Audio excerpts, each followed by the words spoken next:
Good morning बच्चों, मैं हूं अमित तिवारी और आप देख रहे हैं अपने YouTube channel focus on physics.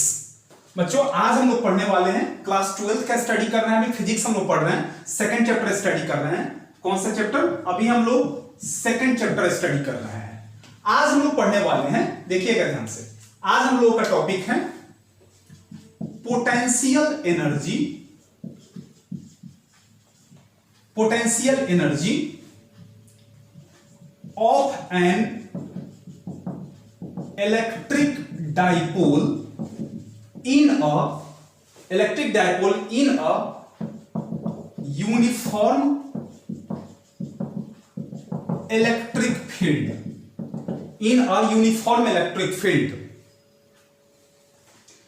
इस टॉपिक को आज हम लोग स्टडी करने वाले हैं, तो ध्यान से देखिएगा। अच्छा टॉपिक है, काफी अच्छे से समझ में आएगा आपको। ध्यान से बस देखते चलिए। इसमें सबसे इंपॉर्टेंट इलेक्ट्रिक डाइपोल का मेन इंपॉर्टेंट रोल है। अब देखिए कैसे। अब सपोज कीजिए कि हम यूनिफॉर्म इलेक्ट्रिक फील्ड बना रहे हैं। ध्यान दीजिएगा, यूनिफॉर्म इलेक्ट्रिक फील्ड हम इसमें फॉर्म कर रहे हैं। ये हो गया यूनिफॉर्म इलेक्ट्रिक फील्ड। ध्यान से बच्चों, यूनिफॉर्म इलेक्ट्रिक फील्ड हो गया ये यूनिफॉर्म इलेक्ट्रिक फील्ड, यानी कि ये क्या हो गया? इलेक्ट्रिक फील्ड हो गया। अब हमको चाहिए क्या? डाइपोल चाहिए। तो डाइपोल के लिए हम एक डाइपोल बनाना होगा। कहां से कहां तक? माइनस क्यू चार्ज से कहां तक? प्लस क्यू चार्ज तक। ये तो आपको पता होगा कि डाइपोल में दो चार्जेज होते हैं, माइनस क्यू और दूसरा क्या? Plus Q. और इलेक्ट्रिक डाइपोल का डायरेक्शन क्या होता है? Minus Q two plus Q. यहां पर एक सेंटर दे देते हैं, ठीक है ना। अब देखिए, इस प्लस क्यू के द्वारा जो फोर्सेज होंगे वो इलेक्ट्रिक फील्ड के डायरेक्शन में होगा, यानी कि यहां पर जो फोर्स जनरेट हुआ वो हो गया क्यू ई के द्वारा इलेक्ट्रिक फील्ड के डायरेक्शन में। और जो माइनस होता है, माइनस वाले जो चार्ज होंगे वो जो फोर्स क्रिएट करेंगे वो इलेक्ट्रिक फील्ड का अपोजिट डायरेक्शन में, यानी कि माइनस क्यू ई। ये हो गया, ये फोर्स हो गया क्यू ई, और ये क्या हो गया? माइनस क्यू ई फोर्स हो गया। अब देखिए, यहां से यहां तक के बीच के लेंथ को, ये पूरे लेंथ को हम मान लेते हैं 2a मान लेते हैं। ये पूरा लेंथ हो गया यहां से यहां तक, यहां से यहां तक मान लीजिए 2a। तो जब ये 2a हो गया तो यहां से यहां तक ये a हो जाएगा, और ये भी कितना हो जाएगा? ये a हो जाएगा, ठीक है ना। हो गया इतना। ये सब क्या है? यूनिफॉर्म इलेक्ट्रिक फील्ड है। ये सब यूनिफॉर्म इलेक्ट्रिक फील्ड है। हो गया डाइपोल तैयार। अब अगर हम इलेक्ट्रिक डाइपोल निकालें तो याद होगा आप लोगों को, इलेक्ट्रिक डाइपोल को हम P से डिनोट करते हैं। इसका फॉर्मूला होता था Q into 2a, Q into 2a, charge into 2a होता था।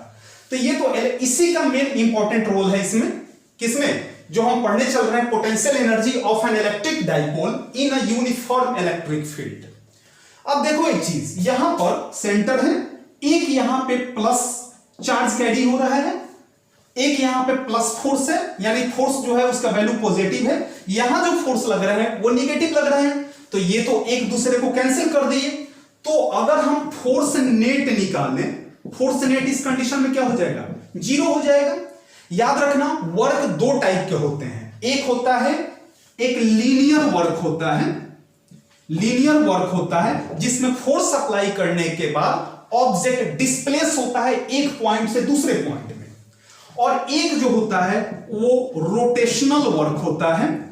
तो रोटेशनल वर्क की कंडीशन में जो फोर्स नेट होता है वो जीरो होता है। तो ये जो रोटेशनल वर्क होते हैं इसको हम लोग टॉर्क के टर्म में स्टडी करते हैं हम लोग।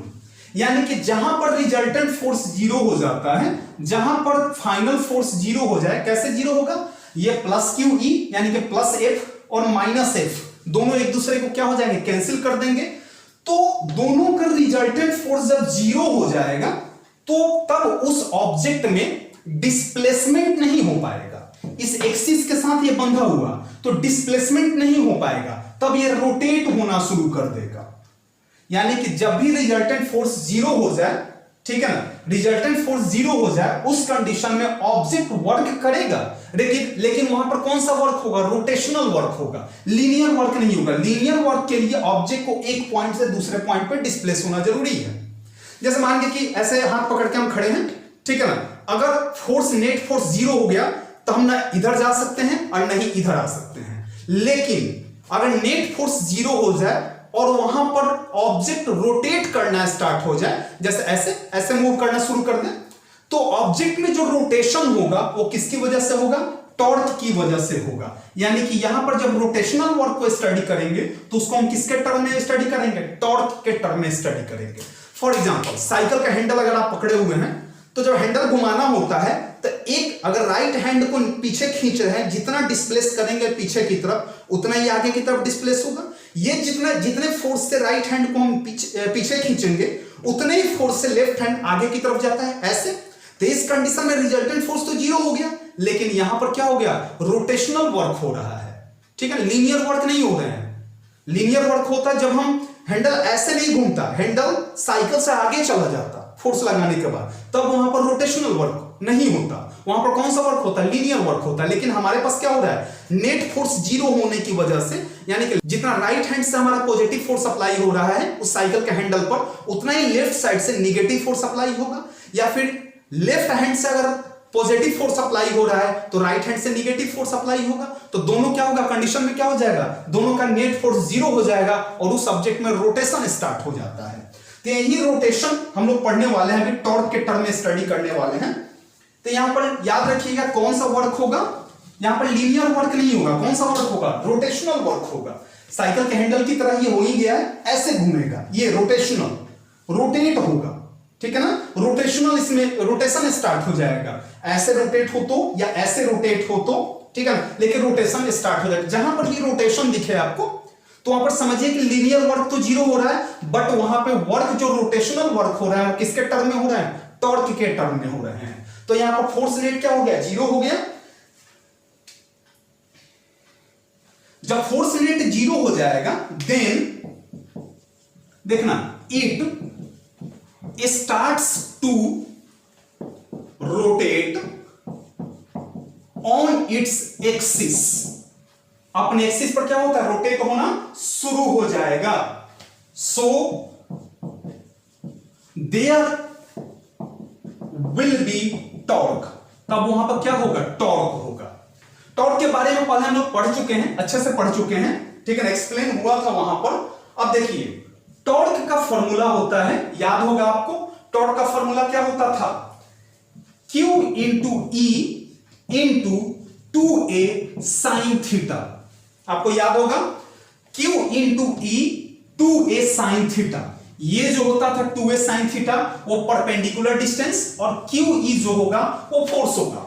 यानी कि टॉर्क का ओरिजिनल जो फॉर्मूला होता था वो था फोर्स और इनटू परपेंडिकुलर डिस्टेंस, ठीक है। तो फोर्स यहां पर कितना है, QE के टर्म में है, और परपेंडिकुलर डिस्टेंस किसके टर्म में आएगा, 2A साइन थीटा के टर्म में आएगा। हम इसके पहले भी इसके बारे में काफी अच्छे से हम लोग स्टडी कर चुके हैं, काफी बढ़िया से पढ़ चुके हैं हम लोग। अब देखिए यहां से अगर टॉर्क निकाले हम तो हम Q और 2A को एक साथ कर दिए, Q इंटू 2A को एक साथ कर दिए, और E साइन थीटा को हम बाहर निकाल दिए। तो हमारे पास क्या आ गया, Q इंटू 2A। याद होगा बच्चों आप लोगों को कि मूवमेंट, याद होगा बच्चों आप लोगों को कि इलेक्ट्रिक डाइपोल P बराबर फॉर्मूला होता था Q इंटू 2A। तो Q इंटू 2A के बदले में हम लिख सकते हैं क्या, electric dipole into E sine theta हो गया, ये एरो साइन हटा देते हैं, P into E sine theta, और PE साइन थीटा जो होता है P और E का क्रॉस प्रोडक्ट होता है। आप लोग को याद होगा ये बात। तो टॉर्क जो यहां पे आया उसका फॉर्मूला क्या हो गया, P into P cross E या PE साइन थीटा लिखो, दोनों में से कोई भी आप लिख सकते हैं। अगर वही डॉट प्रोडक्ट रहता, अगर यहां पर P into E cos theta रहता तो हम इसको क्या करते, P डॉट E को हम क्या करते, डॉट प्रोडक्ट में लेके जाते। लेकिन ये डॉट प्रोडक्ट में नहीं जाएगा, क्यों, क्योंकि यहां पर साइन थीटा है, और साइन थीटा जब लगा हुआ हो तो किसमें जाता है, क्रॉस प्रोडक्ट के टर्म में वो चला जाता है। तो हमारे पास मिल गया फॉर्मूला किसका, टॉर्क का। टॉर्क इक्वल टू आपका है P cross E, P for electric dipole और E फॉर क्या हो जाएगा, इलेक्ट्रिक फील्ड हो जाएगा। इतना तो उम्मीद है समझ में आया होगा। तो इसे मिटाए हैं बच्चों, इस फॉर्मूला को याद रखिएगा, इस फॉर्मूला को और इस फॉर्मूला को, P sin थीटा को, बहुत काम आने वाला है, बहुत जरूरत पड़ने वाला है। मिटाए इसे हम, सब नहीं मिटाएंगे, बस इतना ही। आप लोग को टॉर्क का फॉर्मूला याद रखना है कि टॉर्क का फॉर्मूला क्या होगा।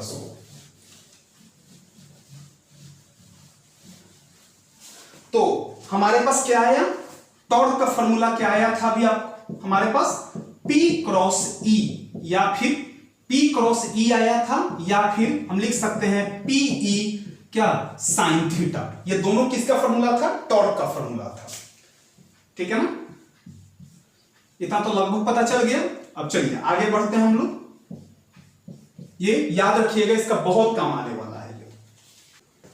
अब देखिए बच्चों, अब यहां से थोड़ा देर के लिए हम सपोज कीजिए ये टॉर्क के साथ में ये और ये जो क्या है इलेक्ट्रिक डाइपोल है, वो यहां पे θ1 एंगल बनाया। ध्यान से देखना, कौन सा एंगल बनाया, यहां पर θ1 एंगल बनाया। अब ये जो इलेक्ट्रिक डाइपोल था, इसकी वजह से ये वाला जो लाइन है ये रोटेट कर गया ऐसे, ये जैसे कि ऐसे था, ये रोटेट करके ऐसे आ गया। तब इसको सपोज कर लेते हैं कि यहां पे आ गया, इलेक्ट्रिक डाइपोल यहां पे आ गया। अब सबको मिटा देते हैं हम, ताकि फ्रेश हो जाए अच्छे से, इसमें दिखेगा कि कौन कहां जा रहा है, क्या हो रहा है किसमें। इसको भी मिटा दे रहे हैं हम। अब फ्रेश हो गया। अब यहां पर θ1 हो गया और ऑब्जेक्ट रोटेट करके यहां पर आ गया, तब θ1 से कहां चला गया, θ2 चला गया। ये था पहले ऐसे था, अब रोटेट करके ऐसे आ गया। तब पहले ऐसे था तो इलेक्ट्रिक फील्ड के साथ θ1 एंगल बना रहा था, अब ऐसे आ गया तो इलेक्ट्रिक फील्ड के साथ कितना एंगल बनाया, θ2 बनाया। यानी कि रोटेशन जो होगा इसका, नाउ देखना, now the rotation will be from θ1 to θ2 in anticlockwise. ऐसे रोटेशन इसका एंटी क्लॉकवाइज होगा, लेकिन जो टॉर्क होगा वो किसमें होगा, वो क्लॉकवाइज होगा। ठीक है ना, एंटी क्लॉक ऐसे यहां था, θ1 से θ2 चला गया, और टॉर्क जो होगा वो नीचे की तरफ होगा। ठीक है ना, तो यहां पर एंटी क्लॉकवाइज हुआ, कौन सा रोटेशन जो होगा एंटी क्लॉकवाइज हो जाएगा, और जो टॉर्क हुआ वो किस कंडीशन में हो गया, क्लॉकवाइज हो गया। अब देखिए आगे देखते हैं, अब वर्क निकालने चल रहे हैं। एक तो लीनियर वर्क यहां पर 0 है, तो हमको निकालना क्या है, रोटेशनल वर्क निकालना है। तो देखिए work is equal to formula होता है फोर्स इनटू डिस्प्लेसमेंट, ये तो जानते हैं आप लोग। एक और फॉर्मूला होता है, याद होगा, torque into angular displacement, D theta क्या है, यहां पर एंगुलर डिस्प्लेसमेंट होगा। लेकिन ये तभी पॉसिबल है जब यहां पर फोर्स कांस्टेंट हो और टॉर्क जो है वो भी कांस्टेंट हो, दोनों कांस्टेंट हो तभी पॉसिबल है। लेकिन यहां पर हो सकता है कांस्टेंट ना हो, ठीक है ना, तब हम लोग क्या करेंगे, इंटीग्रेट करेंगे। किसको, तो याद होगा हमको, आप लोग को याद होगा कि इंटीग्रेशन करते हैं हम लोग डी थीटा को, टॉर्क इंटू डी थीटा को हम इंटीग्रेट करना शुरू कर रहे हैं। नॉन यूनिफॉर्म के लिए इलेक्ट्रिक फील्ड यूनिफॉर्म है, लेकिन यहां पर जो वर्क हो रहे हैं वो नॉन यूनिफॉर्म हो रहा है, ये रोटेट कर रहा है। ठीक है ना, तो ये रोटेशनल में अगर यूनिफॉर्म रहता तो हम इस पर, ये तो लीनियर के लिए एप्लीकेबल हो जाता, इस पर हम निकाल सकते थे, लेकिन ये तो क्या हो रहा है, रोटेट हो रहा है और यहां पर यूनिफॉर्म वर्क भी नहीं हो रहा है। ठीक है, तब हम क्या करेंगे, इसको इंटीग्रेट कर देंगे टॉर्क को। तो जब इंटीग्रेट करेंगे हम, तो इसको लिख सकते हैं हम, डी थीटा को हम क्या किए, इंटीग्रेट किए। तो तब इंटीग्रेशन करने के बाद टॉर्क इनटू क्या लिखेंगे, डी थीटा को लिख सकते हैं, डी थीटा डॉट प्रोडक्ट है तो क्या आ जाएगा, कॉस थीटा आ गया। अब इंटीग्रेशन कहां से कहां तक कर रहे हैं, θ1 से कहां जा रहा है, θ2 पे जा रहा है। तो θ1 से θ2 तक हम इंटीग्रेट करना शुरू किए। ध्यान देना बच्चों। अब integration of torque into D theta into cos theta के बदले में 180 डिग्री रखेंगे हम। 180 डिग्री ये ऐसे जा रहा है, ठीक है ना, ऐसे। तो यहां पर जो थीटा होगा वो कितना हो जाएगा, यहां पर जो थीटा रखेंगे वो 180 डिग्री रखेंगे। इलेक्ट्रिक फील्ड ऐसे है और ये ऐसे जा रहा है, एंटी क्लॉकवाइज जा रहा है, ठीक है ना। तो दोनों के बीच का एंगल कितना हो जाएगा, 180 डिग्री हो जाएगा, 180 डिग्री।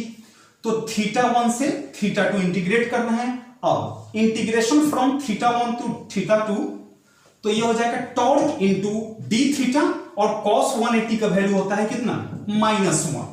माइनस को बाहर कर लेते हैं, तो minus integration from θ1 to θ2 torque into कितना हो जाएगा, डी थीटा। टॉर्क इनटू कितना हो गया, डी थीटा हो गया। अब θ1 से θ2 चले। अब देखिए आगे चलते हैं हम लोग।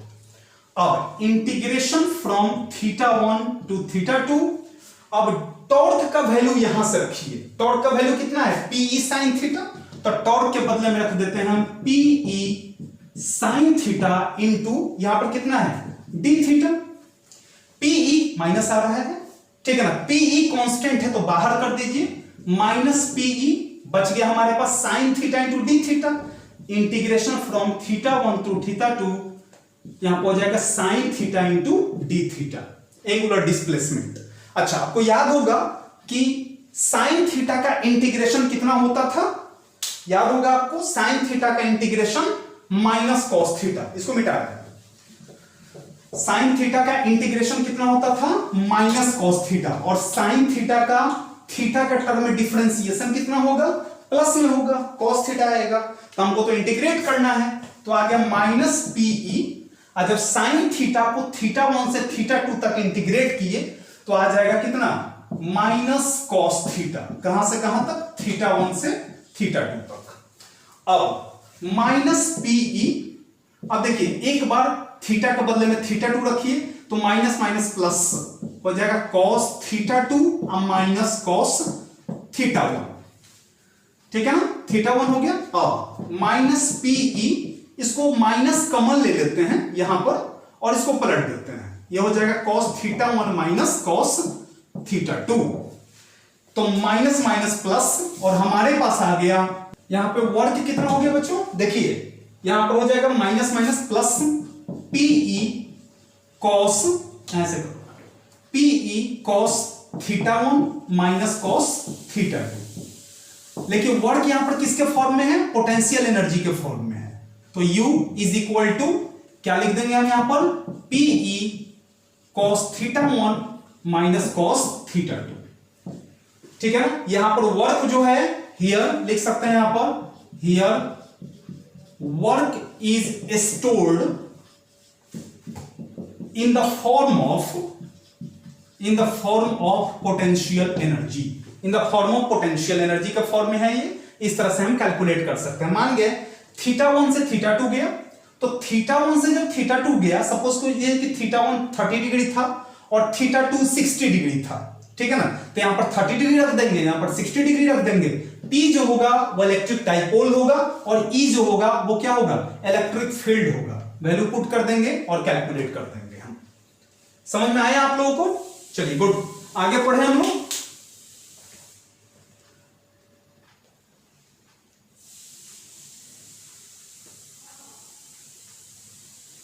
बेटा बच्चों देखिए नेक्स्ट, अब इस टर्म को याद करने की जरूरत है, ये वाला टर्म याद रखना चाहिए, और फिगर तो रहेगा ही, फिगर तो याद रखना ही पड़ेगा आपको।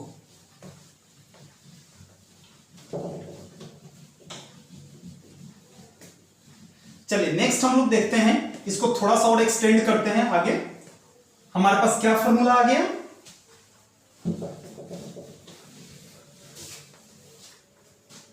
हमारे पास क्या formula, U is equal to, ऐसे लिखो,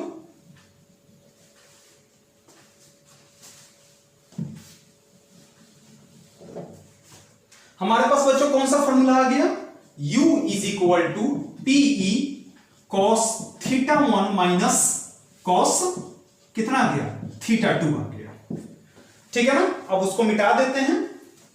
अब इसके पहले वाले लेक्चर में आप लोग को बताया गया था कि इलेक्ट्रिक पोटेंशियल एनर्जी यानी कि U potential energy is equal to होता है यूएफ माइनस यूआई, यानी कि पोटेंशियल एनर्जी का ओरिजिनल फॉर्म जो होता है वो चेंज इन पोटेंशियल एनर्जी होता है। तो U के बदले में हम क्या लिख सकते हैं, यूएफ माइनस यूआई। अच्छा, फाइनल क्या है, θ2 है। तो अगर हम लिखें अगर ऐसे u theta is equal to u θ2 minus u θ1 तो गलत नहीं होगा। तो u के बदले में हम लिख रहे हैं कितना, यहां से उठाते हैं, हमारे पास एक्सप्रेशन क्या था, u is equal to PE cos θ1 minus cos θ2, यही एक्सप्रेशन था हमारे पास। अब u के बदले में वैल्यू पुट कीजिए तो हो जाएगा u θ2 minus u θ1 is equal to P E, यहां पर रखते हैं, यहां तो ऑलरेडी है, कॉस θ1 माइनस कितना, कॉस θ2, कॉस θ1 माइनस कॉस θ2। अब सपोज कर लेते हैं यहां पर हम let θ1 is equal to 90 degree. ऐसा क्यों, हम लोग जस्ट अभी पढ़ने वाले हैं कैसा क्यों होता है। फिलहाल मानते हैं, एज्यूम करते हैं फिलहाल कैसा होता है। तो u θ2 माइनस u θ1 कितना है, 90 degree is equal to P E और वैल्यू पुट कीजिए cos 90 माइनस cos कितना θ2। अब यहां पर u θ2 minus 0, potential at 90 degree, potential at 90 degree equal to 0 होता है। अभी हम लोग पढ़ेंगे ऐसा क्यों होता है, अभी जस्ट हम लोग स्टडी करने वाले हैं। फिलहाल अभी देखिए 0 हो गया, अब हो गया पीई और cos 90 का वैल्यू 0, अब माइनस कितना cos θ2 हो गया। अब u θ2 is equal to minus PE cos θ2। अगर यहां पर θ1 रहता, अगर यहां पर हम θ1 सपोज करते एज्यूम करते तो यहां पर हो जाता माइनस पीई cos θ1। तो इस अनुसार से अगर हम u थीटा सपोज करें कि u थीटा, तो लिख सकते हैं इसको माइनस पीई कितना cos थीटा, निकल गया, फॉर्मूला निकल गया u का, ठीक है ना। यानी कि u is equal to formula आ गया माइनस पीई कितना cos थीटा। जितना डिग्री पर ये थीटा रखेंगे उतना u निकलेगा, उतना डिग्री का u निकलेगा। ये पोटेंशियल एनर्जी आपका कैलकुलेट हो गया, u equal to minus PE cos theta.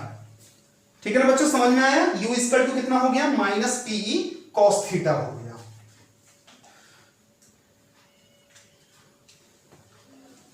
समझ में आया ये कैसे हमने वैल्यू रखा, ठीक है ना। कैलकुलेट करने में θ1 को क्या मान लिया, 90 डिग्री मान लिया, और u 90 कितना है, 0 है। क्यों, अब देखते हैं इसको हम लोग।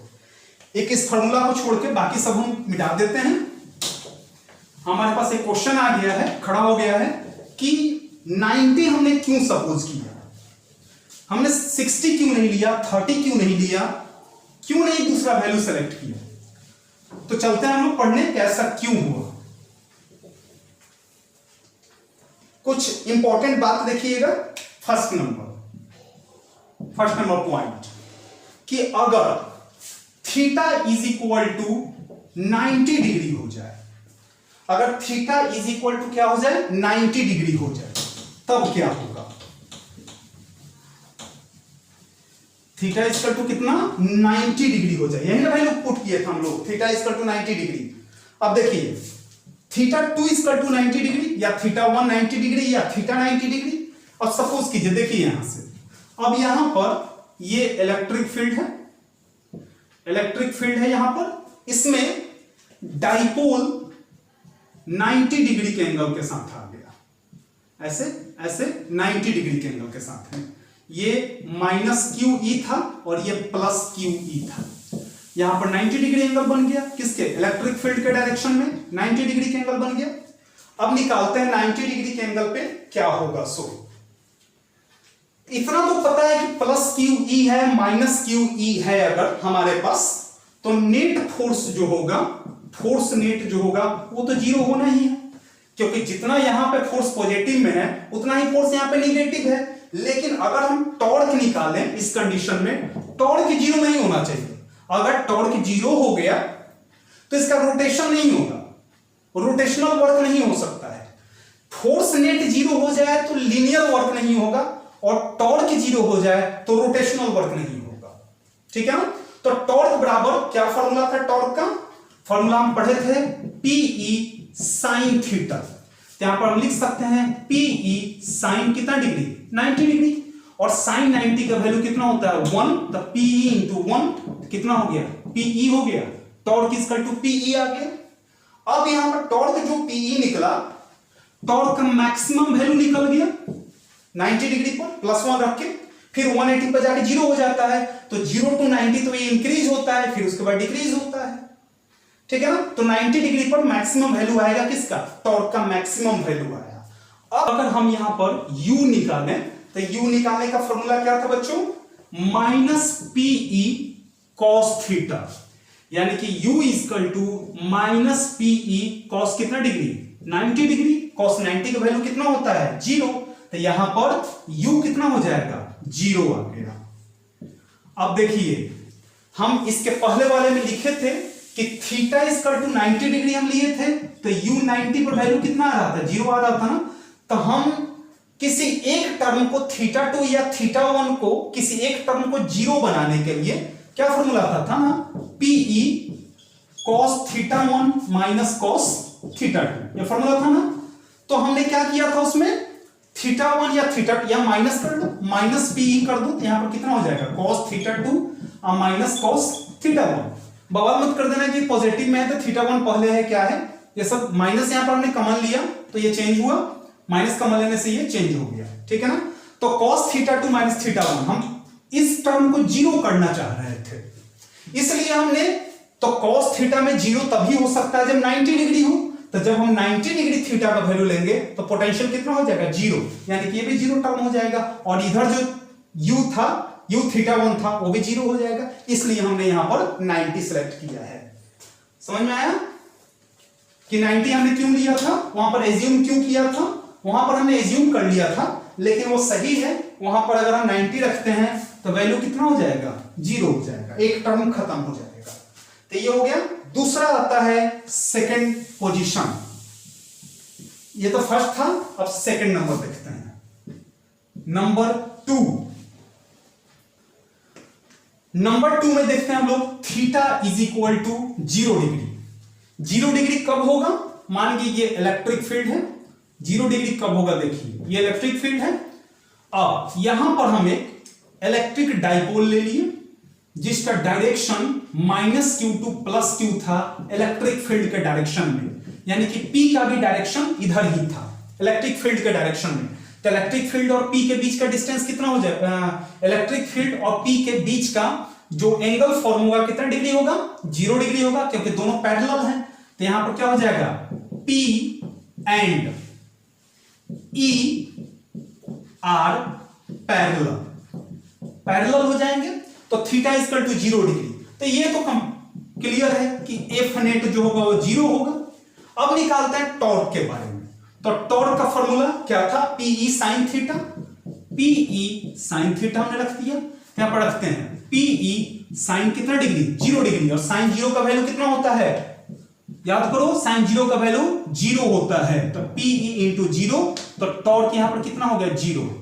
अब देखो यहां पर हम पहले ही बोल चुके हैं कि अगर फोर्स नेट 0 हो जाए और टॉर्क 0 हो जाए, दोनों अगर 0 हो जाए, तो फोर्स के 0 होने से लीनियर वर्क नहीं हो पाएगा और टॉर्क के 0 होने से रोटेशनल वर्क नहीं हो पाएगा।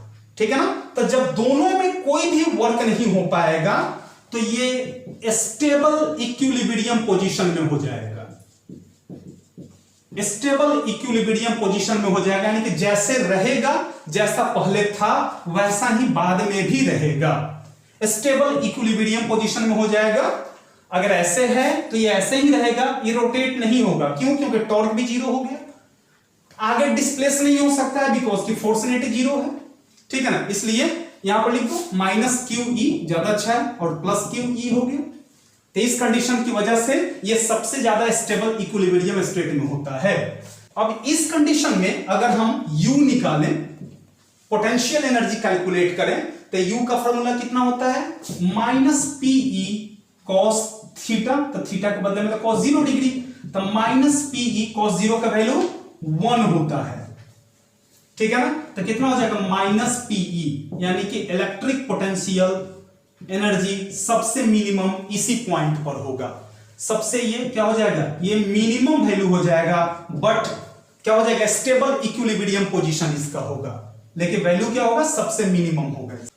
अब देखिए केस थर्ड आता है कि जब थीटा कितना डिग्री हो जाए, 180 डिग्री हो जाए, ठीक है ना। 180 डिग्री का मतलब एंटी पैरेलल हो जाए। इलेक्ट्रिक फील्ड ऐसे, इलेक्ट्रिक फील्ड ऐसे है, इलेक्ट्रिक फील्ड ऐसे है, लेकिन जो इलेक्ट्रिक डाइपोल होगा वो एंटी पैरेलल, यानी कि माइनस क्यू इधर हो जाएगा और प्लस क्यू इधर हो जाएगा। एक पॉइंट यहां है, एक गोला यहां है, एक गोला यहां है, ठीक है। तो माइनस क्यू इधर हो जाएगा और इलेक्ट्रिक पोटेंशियल और इलेक्ट्रिक डाइपोल का आप डायरेक्शन जानते हैं कि माइनस क्यू से किधर होता है, प्लस क्यू की तरफ होता है। तो इस कंडीशन में थीटा इक्वल टू कितना डिग्री हो जाएगा, 180 डिग्री। अब देखिए यहां पर एक चीज कि यहां पर फिर वही सेम कहानी कि फोर्स नेट कितना हो जाएगा, 0 हो जाएगा फोर्स। लेकिन अगर टॉर्क निकालें हम, अगर टॉर्क निकालें, अगर यहां पर हम टॉर्क निकालें तो फॉर्मूला क्या था, पीई साइन थीटा, यानी कि पीई साइन 180 डिग्री, और साइन 180 का वैल्यू 0 होता है, आप देख सकते हैं। तो टॉर्क यहां भी कितना आ गया, 0 आ गया, यहां भी टॉर्क 0 हो गया। अब आप कहोगे कि यहां पर भी टॉर्क अगर 0 आ गया, फोर्स 0 आ गया, तो सर आपने तो बोला था कि जहां पे फोर्स और टॉर्क दोनों 0 हो जाए वो स्टेबल इक्विलिब्रियम में होता है। हां होता है, लेकिन एक चीज ध्यान दो, यहां पर हम U निकाले हैं तो किस में आया है, माइनस में आया है ना, मिनिमम वैल्यू आया है, इसलिए वो स्टेबल इक्विलिब्रियम स्टेट में होगा। और यहां पर अगर U निकाले हम तो फॉर्मूला होता है पी ई, क्या फॉर्मूला था निकालने का, PE cos theta, PE cos theta, तो माइनस पीई और कॉस 180, कॉस 180 का वैल्यू -1 और -1 और माइनस प्लस, पीई किस में हो गया, प्लस में हो गया। तो जब पोटेंशियल एनर्जी प्लस में हो जाए तो इक्विलिब्रियम स्टेट में तो होगा, इक्विलिब्रियम स्टेज में तो होगा, बट अनस्टेबल इक्विलिब्रियम स्टेज में होगा, अनस्टेबल इक्विलिब्रियम होंगे इसके, इसका क्या होगा, अनस्टेबल इक्विलिब्रियम होगा। किसके लिए, जब U पॉजिटिव हो, जब U पॉजिटिव हो बट टॉर्क और नेट फोर्स दोनों 0 हो। और इसमें क्या था, U निगेटिव था बट टॉर्क यहां पर और नेट फोर्स क्या था, 0 था। ध्यान देना, यहां पर ये अनस्टेबल इक्विलिब्रियम पोजीशन में होगा और यहां पर क्या होगा, स्टेबल इक्विलिब्रियम पोजीशन में होगा। कब, जब U निगेटिव हो, फोर्स 0 हो, टॉर्क 0 हो, तो स्टेबल इक्विलिब्रियम। जब फोर्स 0 हो, टॉर्क 0 हो और U पॉजिटिव हो तो अनस्टेबल इक्विलिब्रियम स्टेज में होगा। तो ये था कुछ कंडीशन, फर्स्ट सेकंड, ये थर्ड कंडीशन था जिसको मैंने आपके सामने रख दिया। उम्मीद है समझ में आ गया होगा ये अच्छे से, ये टॉपिक काफी आसान रहा। इस पर ज्यादा नहीं, 1 या 2 न्यूमेरिकल देख लेते हैं हम लोग, फिर आगे हम लोग बढ़ते हैं। ठीक है बच्चों, मिटाएं हम इसे,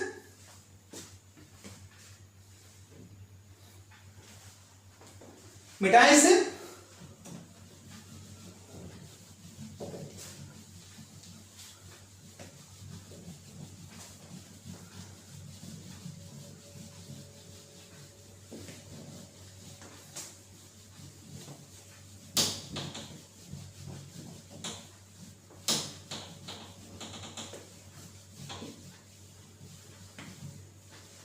चलिए एक पॉइंट देखिएगा, अगर जैसा कि अभी हम लोगों के पास एक फॉर्मूला आया है U equal to minus PE, क्या फॉर्मूला था, कॉस थीटा।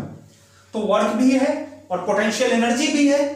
2 क्वेश्चन पूछ सकता है, एक वर्क एक्सटर्नल निकालो और एक वर्क इलेक्ट्रिक फोर्स के द्वारा निकालो।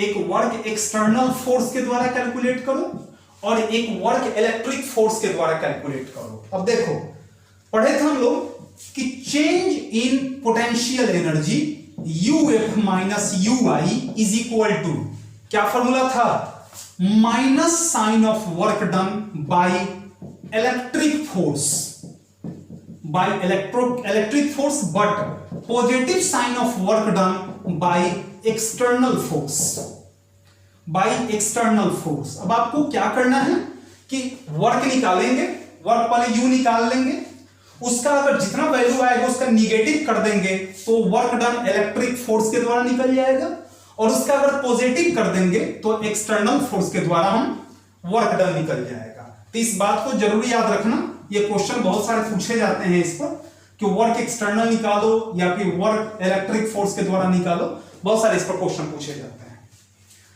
मिटाएं बच्चों इसे।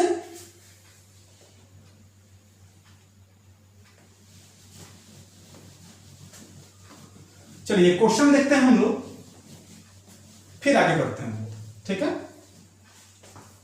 देखिए बच्चों, एक क्वेश्चन बता दे रहे हैं और एक क्वेश्चन आपको होमवर्क दे दे रहे हैं। फर्स्ट नंबर क्वेश्चन कि क्वेश्चन देखिएगा, 3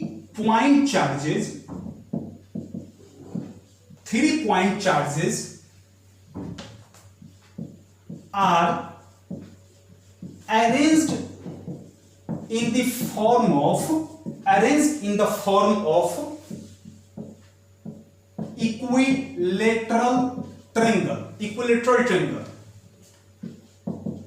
with side 10 cm and one of the equal charges is 10 to the power minus 4 coulomb. Find the mutual potential energy. Find the mutual potential energy. निकालना है, mutual potential energy calculate करना है। देखिए बच्चों, कह रहा है कि एक इक्विलेटरल ट्रायंगल के फॉर्म में है, चार्ज तीनों इक्वल हैं, तो Q और Q पॉजिटिव है तीनों, ठीक है ना। साइड दिया है 10 cm यानी कि 0.1 मीटर, ये भी 0.1 मीटर, ये भी 0.1 मीटर। 10 cm है तो मीटर में कन्वर्ट कर सकते हैं आप, 10 cm by 100, 0 कैंसिल, 0.1 मीटर हो जाएगा।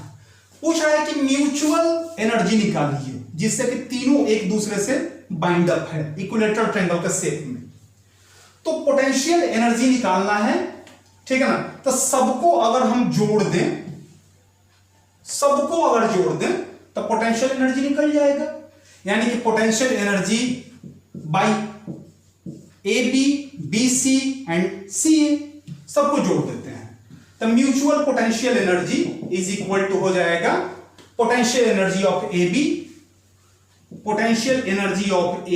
Plus potential energy of B C plus potential energy of A C, A B C A C, ठीक है ना।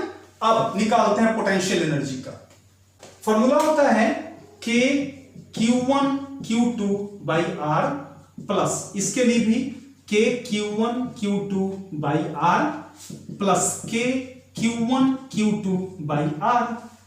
तो K by R तो सब में सेम है, कितना 0.1, तो K by R तो कॉमन ले लीजिए, बच गया Q1, तो Q1 Q है, Q2 Q है, फिर plus Q into Q plus Q into Q, सब चार्ज तो इक्वल है, तो K by R into Q square कितना हो जाएगा 3Q स्क्वायर, यानी कि आ गया 3K बाई R। अब वैल्यू पुट कर देते हैं, ठीक है ना। कितना है 3 इंटू K का वैल्यू कितना होता है 9 into 10 to the power 9 into Q square, Q कितना है 10 to the power -4, 10 to the power -4 का होल स्क्वायर, और बाई R कितना है 0.1, ठीक है ना। अब सॉल्व करते हैं, तो 3 9 जा कितना हो जाएगा 27 into 10 to the power 9 into 10 to the power -8 -4 into 2 -8, और बाई कितना 0.1। काफी आसान है बच्चों। अब क्या कीजिएगा, इसको आप सॉल्व कर लीजिएगा, ठीक है ना। जितना आएगा उतना जूल आंसर हो जाएगा।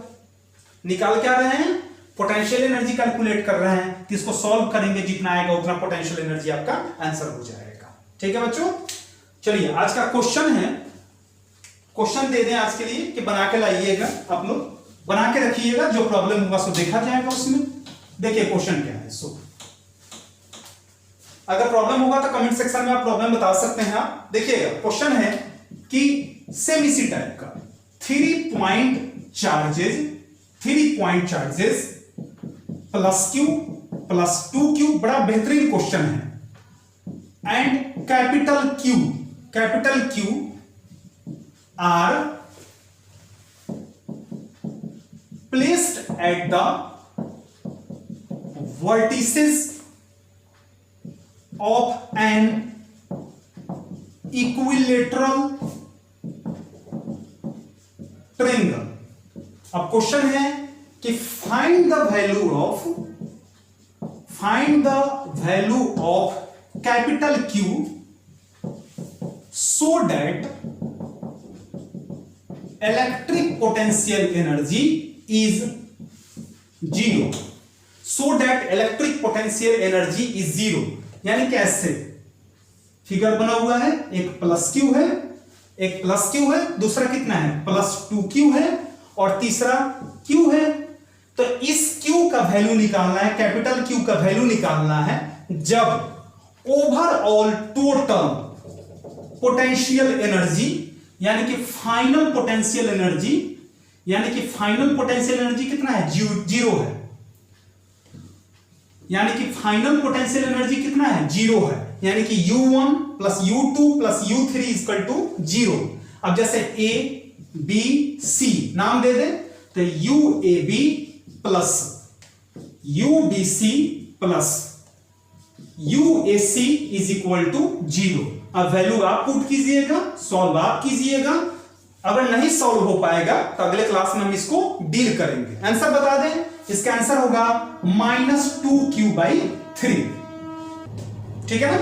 बीच में जब कुछ टॉपिक्स पढ़ाई हो जाएंगे तो उस टॉपिक से रिलेटेड जितने क्वेश्चन पूछे गए थे IIT में या किसी अदर कॉम्पिटिटिव एग्जाम में या किसी अदर सिंपल से एग्जाम में भी, बोर्ड एग्जाम में भी जो क्वेश्चन पूछे गए होंगे न्यूमेरिकल बेस्ड, उसको हम इसमें क्या करेंगे, सॉल्व करेंगे, एक क्लास पूरा लेकर के। ठीक, उसमें थ्योरी नहीं होगा, लेकिन कुछ क्लास और आगे बढ़ जाने दीजिए, कुछ और टॉपिक पढ़ाई हो जाने दीजिए, तब क्वेश्चन बनाने में भी और आपको समझने में भी अच्छा लगेगा। ठीक है ना बच्चों, तो आज रहने देते हैं। अभी न्यूमेरिकल कम हम बता रहे हैं कि पहले आप थ्योरी समझ लीजिए। थ्योरी काफी अच्छे से अगर आपको समझ में आ जाता है, थ्योरी अगर अच्छे से समझ में आ जाता है आपको, तो न्यूमेरिकल बनाने में काफी आसानी होगी। तो 2-3 क्लास हम न्यूमेरिकल ही लगातार बताएंगे, जिसमें आपका मैक्सिमम जो आपके मन का डाउट है वो कंप्लीट हो जाएगा। ठीक है, तो रहने देते हैं आज की क्लास के लिए, फिर नेक्स्ट क्लास में जल्दी मिलते हैं। तब तक के लिए अच्छे से रहिएगा, खुश रहिएगा, स्वस्थ रहिएगा और सबसे इंपॉर्टेंट पढ़ते रहिएगा। Thank you so much.